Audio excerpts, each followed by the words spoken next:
ang ikalawang aklat ng propeta. Esdras na anak ni Sarayas, anak ni Azarias, anak ni Helkias, anak ni Sadamias, anak ni Sadok, anak ni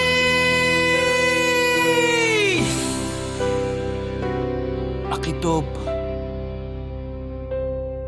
anak ni Akias, anak ni Pines, anak ni Heli, anak ni Amarias, anak ni Azei, anak ni Marimut, anak ni Arna, anak ni Osias, anak ni Burit, anak ni Abisei, anak ni Pines, anak ni Eleazar,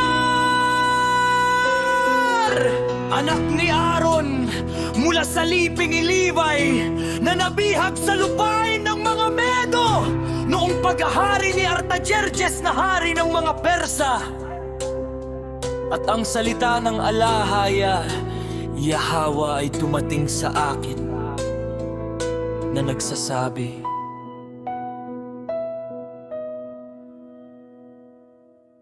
humayo ka at ipakita mo sa aking bayan ang kanilang mga kasalanan at sa kanilang mga anak ang kanilang kasamaan na kanilang ginawa laban sa akin, upang kanilang masabi sa mga anak ng kanilang mga anak.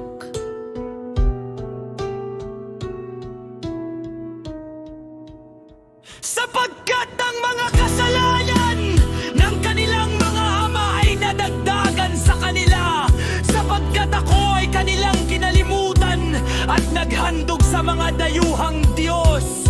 Hindi ba ako rin ang naglabas sa kanila mula sa lupain ng Egipto, mula sa bahay ng pagkalipin? Ngunit kanila akong ginambala sa galit at hinamak ang aking mga payo.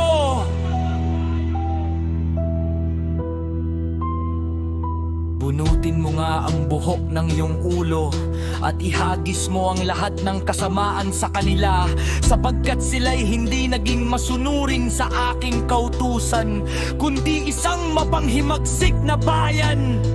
Hanggang kailan ko pagtitiisan sila na aking ginawan ng napakabuting bagay? Maraming hari ang aking winasak dahil sa kanila. Si Paraon pati ng kanyang mga lingkod at lahat ng kanyang kapangyarihan ay aking pinatumba. Lahat ng mga bansa ay aking winasak sa harap nila, at sa silanganan ay aking pinalayas ang mga tao ng dalawang lalawigan, maging ng Tiro at Sidon, at pinatay ang lahat ng kanilang mga kaaway. Kaya't magsalita ka sa kanila na sabihin, ganito ang sabi ng alahaya, Yahweh! Pinagnubayan ko kayo sa dagat at sa pasimula ay binigyan ko kayo ng malawak at ligtas na daanan. Binigyan ko kayo ni Moises bilang pinuno at ni Aaron bilang gahan. Binigyan ko kayo ng liwanag sa haliging apoy, at gumawa ako ng mga dakilang kababalaghan sa gitna ninyo. Gayon may ako'y inyong kinalimutan, sabi ng Yahweh Awaya. Ganito ang sabi ng makapangyarihan, Yahweh! Ang mga pugo ay naging tanda sa inyo. Binigyan ko kayo ng mga tolda para sa inyong kaligtasan. Gayon may kayo'y nagreklamo doon! At hindi nagtagumpay sa aking pangalan para sa pagkasira ng inyong mga kaaway, kundi hanggang sa araw na ito ay nagrereklamo pa rin kayo. Nasaan na ang mga pakinabang na aking ginawa para sa inyo? Nang kayo'y nagutom at nauuhaw sa ilang, hindi ba kayo dumalangin sa akin na nagsasabi, bakit mo kami dinala sa ilang na ito upang patayin kami? Mas mabuti pa sa amin na maglingkod sa mga Ehipsyo kaysa mamatay sa ilang na ito.